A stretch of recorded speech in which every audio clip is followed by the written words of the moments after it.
Hello, everyone. My name is Tim Campbell, and welcome to another session of our live streams here, where we look at different topics to do with retail, e-commerce, and the economy, just for about 15 minutes or so. And rotating subject every week. We talk about something different. And today we're going to talk about understanding shortages and chargebacks. Now, you may have seen a webinar a couple weeks ago that some of us, some people at Commerce IQ delivered on this topic. And I kind of want to spend today just go over the highlights of this, pretty interesting topic because it is a big source of revenue loss and profitability loss for a lot of businesses at Amazon that is also recoverable and doesn't exactly have to be this way. So we'll spend some time understanding what these sources of revenue loss for brands are at Amazon, as well as perhaps what could be done about it. All right, so first off, kind of the shipping process, for a large first-party brand. And then what we're going to be looking here is primarily large first-party brands on Amazon. One, you have the catalog setup and management. Then you have the purchase order submission and confirmation. You pick, pack, and label the cartons. ASN submission, cartons are received, labeled, and then finally invoice and payment. Point being, and then the point is not here to go over like this process in depth, but the point is there are a lot of steps at which a product has to get from the brand to Amazon, and at any of these steps, something can go wrong, right? There could be something that goes wrong in the picking and the packing and the labeling. Could be something that goes wrong in how the purchase order is recorded or how Amazon receives it, or any number of issues, or maybe a pallet or a shipment is split. Isn't quite received properly as well. There's a number of issues that can go wrong. And even if nothing goes wrong on the brand's end, Amazon could do something wrong that they then attribute to the brand, even though it's not the brand's fault.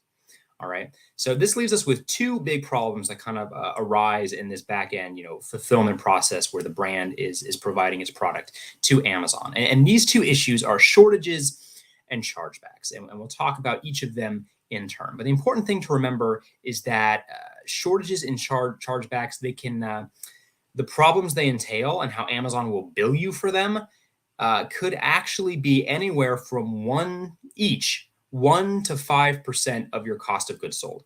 So that is a big hit to your profitability. You combine them, you think of shortages and chargebacks in tandem, that's 2 to 10% of your cost of goods sold. And that's basically a direct hit to your profitability, because these are already goods that Amazon basically should pay for, but then they're not paying you because of some problem that might either be your problem or Amazon's problem. But Amazon will just assume it is the brand's problem. All right. So what are shortages and chargebacks? Shortages, the way to understand it, the most dominant form of shortages is the purchase quantity variance, and that's actually that second point there under data discrepancies.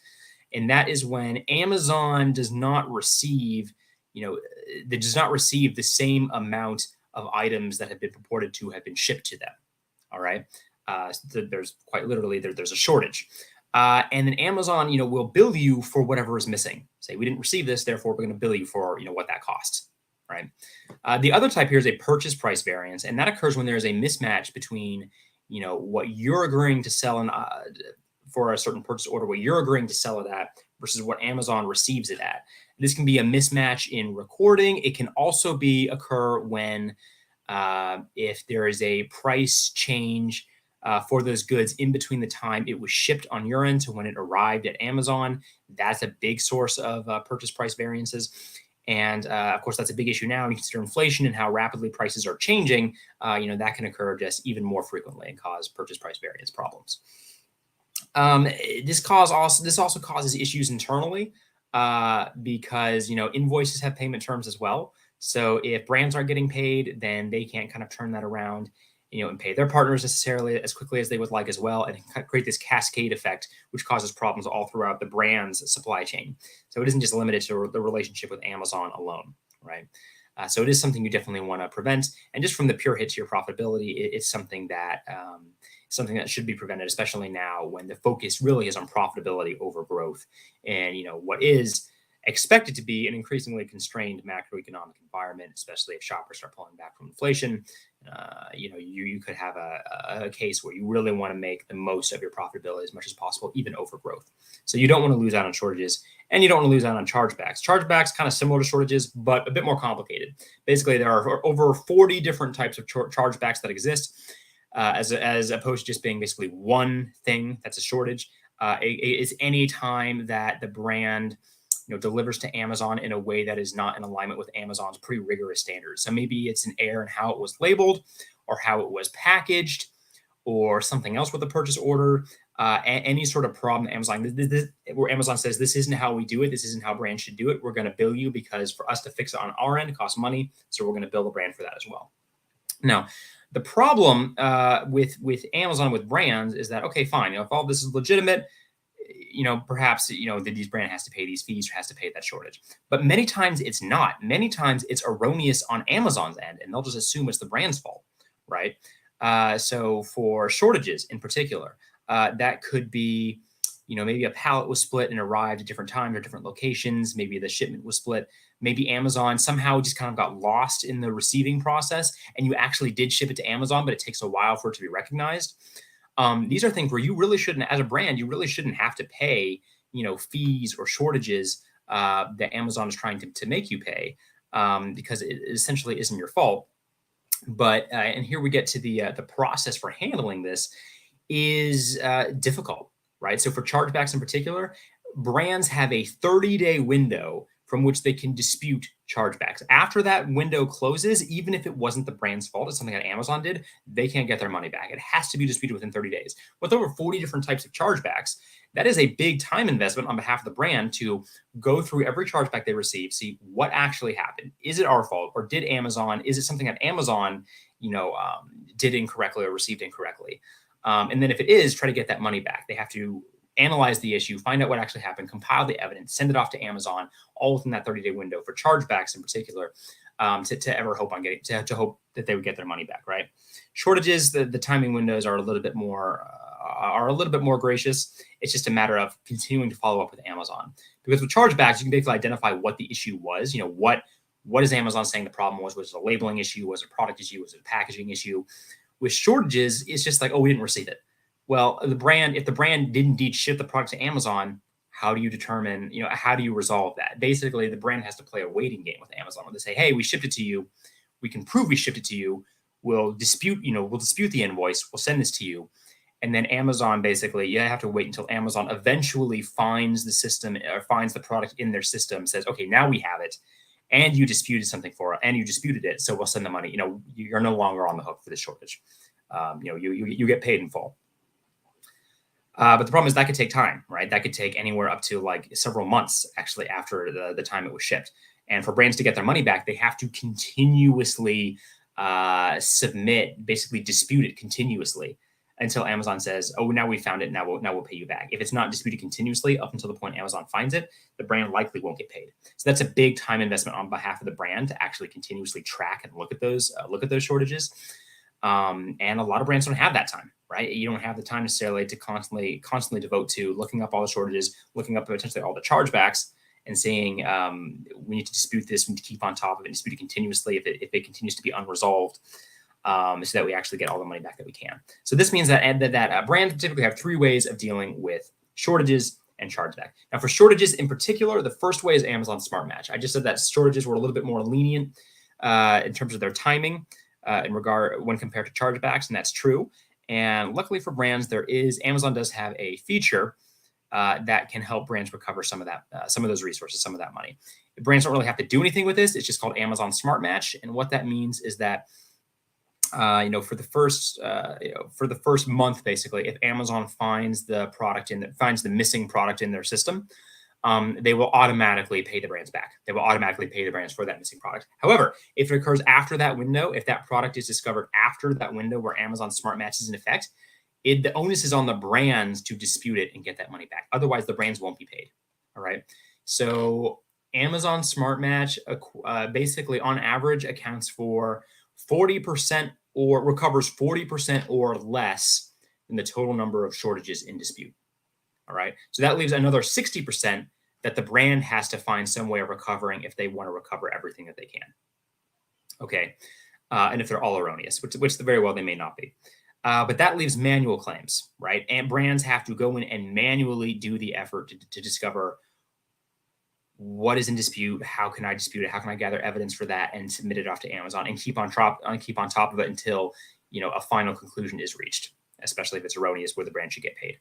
That takes a lot of time. If brands can't do that, or they can't do that for everything, then they do nothing, or they do nothing on, especially the long tail of disputes that may be worth less than those bigger items, right? Keep in mind that some of your larger shortages might be worth going after that manually as a brand because they're just worth a large dollar volume. But as you get towards those increasingly large number of disputes that are worth smaller dollar volumes, but still in aggregate add up to be a lot, you might not have the time to go after that as a brand, right? So for that long tail of disputes, a lot of brands will do nothing, and they're basically leaving money on the table because they don't have the resources to go after it. All right, and that's kind of what you see here is that long tail, right? The first bit is reclaimed by smart match, but then a bunch of other invalid or erroneous disputes aren't ever really processed because the brand doesn't have time to do so. So here we get to Commerce IQ and basically what brands should do, and that is basically engage in an automated system of revenue recovery. All right, when you think of tracking shortages, tracking chargebacks, that information is available in the same place on Amazon Vendor Central. It can be set up so that all that information is imported automatically, so that the team doesn't have to go hunt it down and pull it directly for every individual dispute. All of that can be imported automatically onto a dashboard where brands can essentially see all of their disputes, whether it's chargebacks or shortage, see all of their disputes that are currently active. And they can also track their status over time, and they can quickly move things along the process and see exactly where they stand on all of their disputes. All right. So it becomes very easy to track, manage, and also analyze performance. You can see how each of those disputes, how that contributes to your bottom line, or how much money it'll save if it is resolved in your favor. Right. So also a clear kind of tracking dashboard so to see its impact on your business. Now, all this automation, Commerce. What I'm basically saying is that Commerce IQ offers all of this whole portfolio, this whole suite of tools that enables brands to track this from start to finish. All right, and there's also, it's not just a tracking tool, but there's also a few different other advantages here. One is more successful disputes, right? And this is that the automated aspect is not just tracking what's happening, but also filing tickets on behalf of the brand, so that you don't actually have to file the tickets. For shortages in particular, where it's a bit more simple, it's just a shortage, either a purchase price shortage, or a purchase quantity shortage. This can all be done automatically. You can file disputes for every single one of your shortage invoices automatically, freeing up a significant amount of time. Even over the course of a year, thousands of hours of times from your full-time employees can be freed up to do other tasks. And maybe you didn't have time to pursue everything. Well, now you do, because it's all automated. It's all done automatically if you integrate, with the Commerce IQ platform and dashboard. So not only are you submitting every possible dispute or every possible invoice up for dispute with all the relevant information that goes along with it, but remember, as I said, with shortages, it might take some time for it to be recognized in Amazon's, an Amazon system. It also automatically follows up at regular intervals, so that when Amazon eventually does discover it, it'll be actively disputed, and the brand can receive their money back. If it is never found in Amazon system, but you can prove that you send it to Amazon, then we also assist with that open statement portion of that kind of reconciliation process. We might get some of your money back. With chargebacks are a little bit more complicated in terms of disputing them, but we do offer full tracking services, so you can determine exactly what's happening with all these different types of chargebacks and easily track and find out what's going on, saving a lot of time. Also, fewer data discrepancies, right? It eliminates human error, so that not only are you disputing more invoices, but your success rate for disputing the invoices that you do dispute goes up. So it's a win-win, right? And again, complete visibility to this process for all disputes, for chargebacks and shortages throughout the entire process. And this is basically the process that Commerce IQ leverages to basically help brands save money, right? Analyze each incoming shortage and chargeback, establish a single source of truth across POs, shipment, invoice data, combining that all into one dashboard, classifying each ticket appropriately and showing that to the vendor so you can see exactly what's going on, filing the dispute automatically with Amazon for shortages, and then tracking and closing and updating the vendor when all that's done. All of this can be done automatically, and it saves brands a ton of time. And again, if you do this automatically, you're contributing anywhere from like 2 to 10, probably more like 2 to 8% or so of your cost of goods sold is given back to you as a brand. So it's a huge opportunity for brands to engage with this. And I hope that's kind of cleared up a bit more about what chargebacks are, what shortages are, what brands typically do to engage them, how Smart Match works. also the shortcomings of those processes because there simply isn't enough time to manage all of it, as well as just the sheer complexity of trying to look into it, pulling into it. I think it is no team member's favorite part of their job, right?